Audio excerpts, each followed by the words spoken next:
আসুন আমরা মানুষ হই, সেবক হই, মানবিক আচরণ করি। অবজ্ঞা নয় মর্যাদা। জয় হোক মানবতা, জাগ্রত হোক মানবিকতা, বেঁচে থাকুক মনুষ্যত্ব। জয় হোক বাংলাদেশ বন্ধু সমাজের।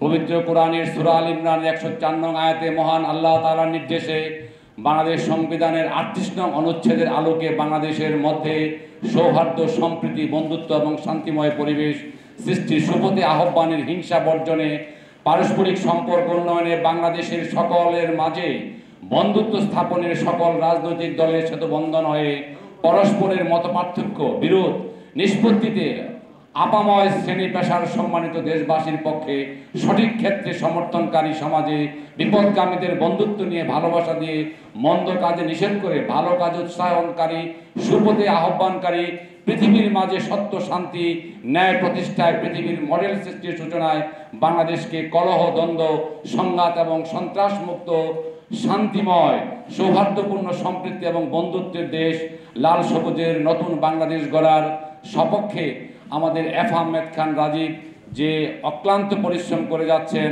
তার জন্য আমি সবার কাছে বিনত অনুরোধ জানাচ্ছি।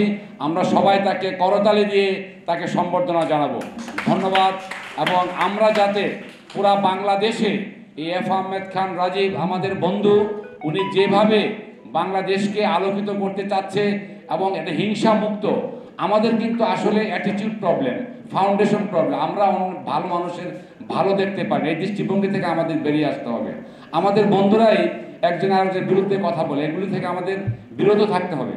আমরা যদি স্ব জায়গায় ভালো কাজগুলো করি, সেই ভালো কাজগুলোকে অ্যাপ্রিসিয়েট করতে হবে। সেই লক্ষ্যে আমাদের বরেণ্য বন্ধু, বাংলাদেশ বন্ধু সমাজের প্রতিষ্ঠাতা, উনি যে উদ্যোগ নিয়েছেন সেই উদ্যোগকে স্বাগত জানিয়ে সবচেয়ে বড় কথা হলো আমরা যদি আমাদের বন্ধুর থেকে সম্মান, একটা কথা আছে না, কার্টিসি cost nothing but price everything. শিষ্টাচার, আদব কায়দা এগুলি টাকা পয়সা লাগে না, এগুলো আসলে বেসিক ফাউন্ডেশন। আমাদের দৃষ্টিভঙ্গি যদি পজিটিভ প্রোঅ্যাক্টিভনেস থাকে, আমরা আমাদের লক্ষ্যে পৌঁছাবি।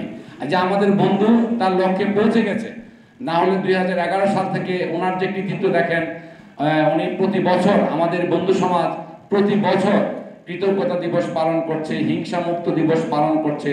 তারপরেও কিন্তু আমরা হিংসায় জর্জরিত হয়ে যাচ্ছি। আমাদের মধ্যে সেই হিংসা বর্জন করতে হবে। আমাদের পূর্ববর্তী বক্তারা যে বলেছেন তাদের সাথে আমি সহমত পোষণ করছি। সবার বক্তব্যকে সাপোর্ট দিয়ে আমরা একটি সুন্দর হিংসা মুক্ত মানবিক বাংলাদেশ, যে বাংলাদেশ বন্ধু সমাজের সকল কলা কৌশলীদেরকে, সকল সাংবাদিকদেরকে সবার প্রতি বিনম্র শ্রদ্ধা জানিয়ে